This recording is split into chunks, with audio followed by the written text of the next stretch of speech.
কি পড়াশোনা করছিলে নাকি দুষ্টামি করছিলে? পড়ছিলাম ম্যাডাম। পড়ছিলে? আমার চোখ কান সব সময় খোলা থাকে। দেখি কি পড়া পড়ছিলে বলো। ডাক্তার আসার আগে রোগী মারা গেলেন। ইংরেজি বলো।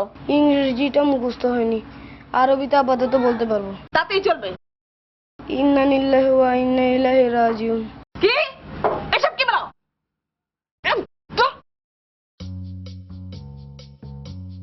হাত উপরে তোলো, হাত উপরে তোলো।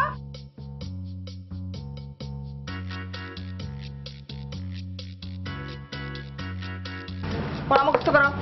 নাও, একটু পরে আসছি আমি। এই তোমার পরামর্শ হয়েছে? জি ম্যাডাম, আমার পড়া হয়েছে। গুড। এই তোমার পরামর্শ হয়েছে? জি না ম্যাডাম, এখনো হয়নি। এখনো হয়নি? দুপুরে ঘুমের সময় হয়ে গেছে, এখনো পরামর্শ হয়নি? হাসছো? মজা লাগছে? হ্যাঁ, এদিকে আসো। পরামর্শ হয়নি, এদিকে আসো। কানে ধরো, কানে ধরো।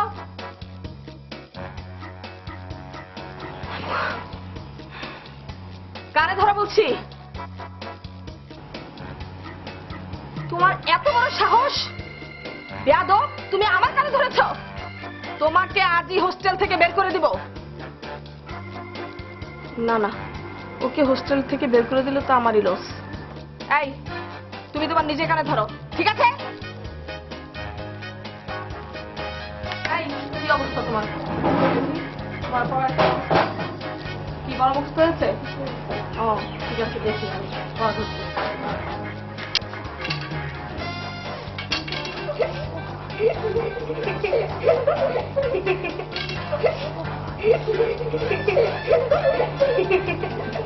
হাসছো? এই তোমার হাতে কি দেখি, হাতে কি দেখাও। ম্যাডাম কিছু না। আমার লাঠি গেল কোথায়?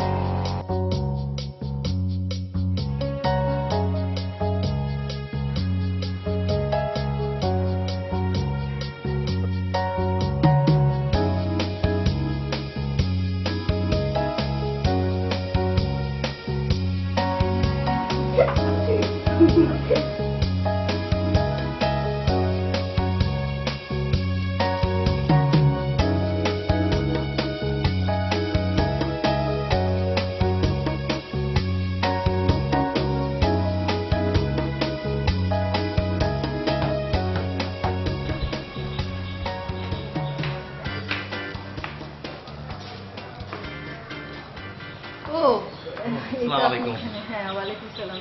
আপনার হোস্টেলের মেয়েদের একটু খোঁজ খবর নিতে আসলাম।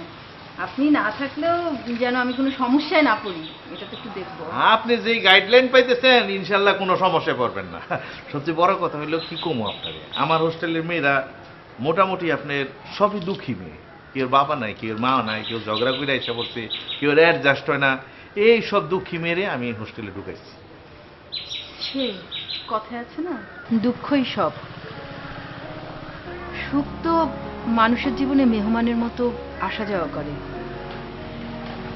তবে এটা নিয়ে তো মন খারাপ করে বসে থাকলে চলবে না, আমাদের সামনে এগিয়ে যেতে হবে। আপা, আপনি আমার হোস্টেলের মেয়েগুলির একটু বুঝান যে হোস্টেলে বৈশা বৈশা ছেলেগো টাঙ্কি মারা স্যান্ডউইচ আর বাকর পানি খাইলেই দিন যায় না। আরো অনেক কাজ আছে, মানুষ হওয়ার মতো অনেক উপকরণ আছে যেগুলি ধইরা তারা বাঁচতে পারে। শুধু গাইডলাইনের দরকার। আপনি একটু গাইডলাইনটা দিয়ে দিলে আমার মনে হয় ওরা মোটামুটি মানুষ হয়েছে। আসলে কি জানেন, আমাদের দেশের রেওয়াজটাই ভালো না। সব কুসংস্কার নিয়ে আমরা বসে আছি। সব উন্নত দেশে, আর আমাদের পাশের দেশের কথাই ধরুন না, যে ইন্ডিয়াতে, সেখানে যখন মেয়ে দেখতে আসে তাকে জিজ্ঞেস করা হয় সে গান জানে কিনা, নাচতে জানে কিনা, এই সব। অথচ আমাদের দেশে জিজ্ঞেস করে, মা তুমি কি ভাত রাখতে পারো? কি অদ্ভুত না? হোস্টেলে থেকেও তো তারা নানান রকম ভালো কাজ করার মতো ক্ষমতা রাখে, একটু গাইডলাইন পাইলে দেওয়া যায়। শুধু শুধু বৈশা বৈশা ছেলেগুলোর সাথে টাঙ্কি মারে, ওর কাছে মোবাইল চায়, ওর কাছে ফোন চায়, ওর কাছে এইটা চায় ওইটা চায়।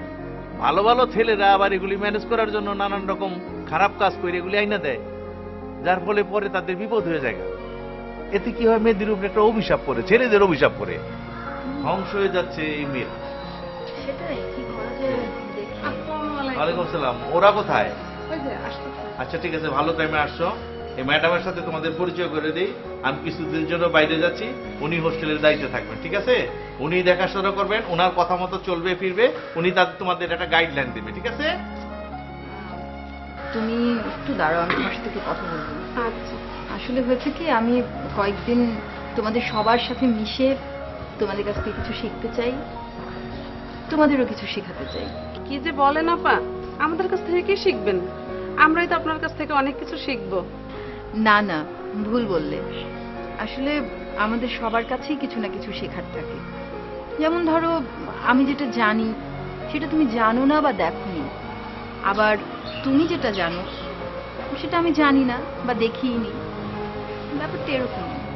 আমরা তো সবসময় ভালো কিছু শিখতে চাই, সুযোগ এবং ভালো মানুষ পাই না বিদায় অনেক কিছু শিখতে পারি না। তবে শেখার আগ্রহটা অনেক বেশি। বাহ, খুব সুন্দর বলেছো। চলো দেখা যাক, আমরা একটু চেষ্টা করে দেখি। আমার মনে হয় কি, আপনি আমাদের পাশে থাকলে আমরা অনেক কিছু শিখতে পারবো, অল্প সময়েই শিখবো। দেখি কি হয়।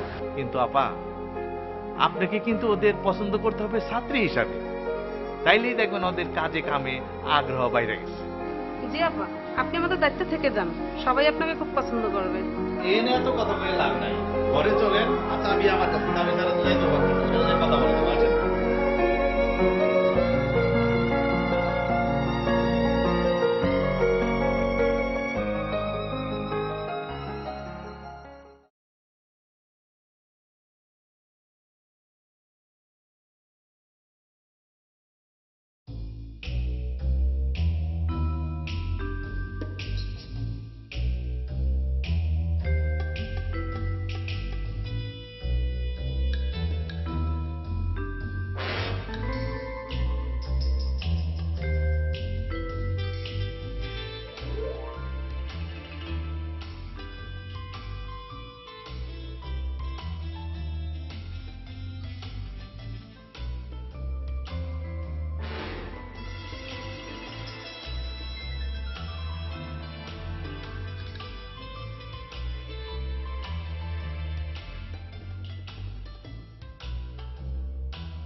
এ কি, আমি নিচে কেন? আমাকে নিচে রেখে তোমরা উপরে এসেছ? তোমাদেরকে আমি এই শিক্ষা দিয়েছি? তার মানে সারা রাত আমি নিচেই ছিলাম? জি ম্যাডাম, তাই তো দেখলাম। ভূত আপনাকে, না না, আমি আপনাকে পানি মেরিয়ে উঠিয়েছি।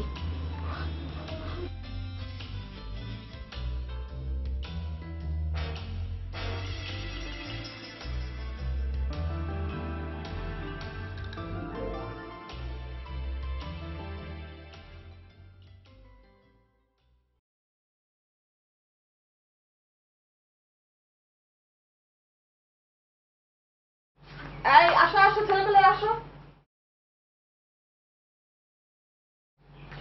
এই উঠো উঠো, এই উঠো উঠো, এই উঠো, এই সবাই উঠো, চলো চলো, সবাই নাস্তা করো। এই উঠো, নাস্তা করো। এই উঠো, নাস্তা করো, বসো। কি ব্যাপার, সবাই খাচ্ছে অথচ তুমি শুধু নাড়াচাড়া করছো? খাচ্ছ না কেন? জলদি খেয়ে নাও। বাসায় প্রতি সকালে আমি ডিম পরোটা খাই, এগুলো খেতে ভালো লাগছে না। শোনো, এটা বাসা না, এটা হলো হোস্টেল। এখানে থাকতে হলে এখানকার মেনু অনুযায়ী খেতে হবে, আর এই শর্ত দিয়ে কিন্তু তোমাকে এখানে ভর্তি করা হয়েছে। জি ম্যাডাম, কিন্তু এগুলো যে খেতে ইচ্ছে করছে না। ঠিক আছে, খেতে যদি ইচ্ছে না করে তাহলে বাসায় চলে যাও, সেখানে গিয়ে ভালো ভালো খাবার খাবে। শুধু শুধু কষ্ট করে এখানে থাকার তো কোনো মানে হয় না। না ম্যাডাম, শত কষ্ট হলেও এখানেই থাকবো। এখানে থেকে মানুষের মতো মানুষ হয়ে নিজের জীবন গড়ে নেব। বাড়িতে যাব না। যে বাবা মা আমাদেরকে এভাবে একা রাখতে পারে তাদের কাছ থেকে দূরে থাকবো। সেই বাবা মার কাছে আমরা কেউ ফিরে যেতে চাই না।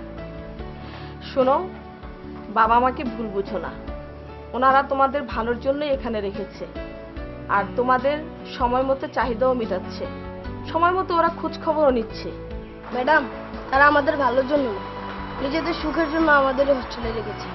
আর প্রয়োজন মেটানো, এটা তো দায়িত্ব পালন করছে মাত্র। এই বেশি কথা হচ্ছে, নাস্তা খেয়ে ঝটপট রেডি হয়ে নাও, ক্লাসের সময় হয়ে গেছে, ঠিক আছে?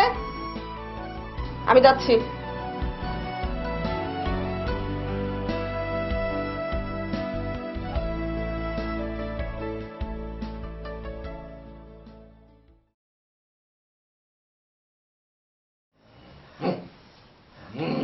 বাবা নমস্কার, আবার আসলাম। বাবা একটা প্রশ্ন ছিল, যদি অভয় দেন তাহলে জিজ্ঞাসা করি। বল। মানে আপনি হিন্দু না মুসলমান আজও জানতে পারলাম না, সেই জন্য একবার বলি নমস্কার, একবার বলি সালাম। আমি মুসলমান, অভাবের তাড়নায় অনেক সময় ডানে বায়ে পূবে পশ্চিমে করি, কিন্তু অন্তর থেকে এখনো পচে যায়নি। বাবা অভাবের তাড়নায় না, এটা হলো আপনার অভ্যাস। মানুষ অভ্যাসের দাস। সে কোনো সময় নিচের দিকে তাকায় না, সব সময় তার নজর উপরের দিকে। আপনারও ঘটেছে তাই, আপনিও সব সময় উপরের দিকে তাকান, সব সময় খালি টাকা খোঁজেন, টাকা টাকা মানি। চুপ! জ্ঞান দিবি না, সমাধান চাই না, উপদেশ দিবি না। তোর সমস্যা কি বল, সমাধান দেবো আমি। যে ভুল হয়েছে বাবা, এ হচ্ছে আমার বড় বোনের মেয়ে, আমার ভাগ্নি। সে হোস্টেলে থাকে। হোস্টেলে সে থাকতে চায় না, পড়ালেখাও মন বসে না, খালি বাড়িতে আসতে চায়। বাড়িতে আসার জন্য মন আনসান আনসান করে। কিভাবে সে হোস্টেলে থাকবে, কিভাবে তার মন বসবে, একটু যদি বাতলাইয়া দিতেন। হোস্টেল সুপারটি ম্যাডাম, ম্যাডাম খুব খিটমিট করে, জি খুব রাগ করে, বকাঝকা করে না? জি। বুঝতে পেরেছি, বুঝতে পেরেছি। ম্যাডামের সাথে সিটিং ব্যবস্থা করো। ম্যাডামকে কতগুলো টিপস দিয়ে দেবো, হোস্টেল সুন্দর মতো চালাবে, ঠিক আছে? বাবা আমার আর একটা প্রশ্ন ছিল, যদি অভয় দেন বলতে পারি। বলো।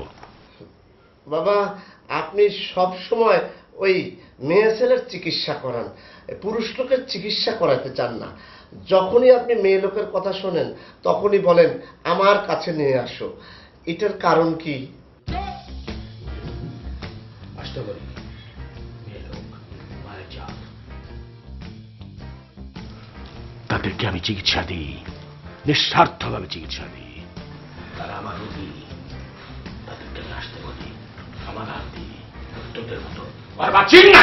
বেশি কথা বলে, বেশি কথা বলে। চল, চল।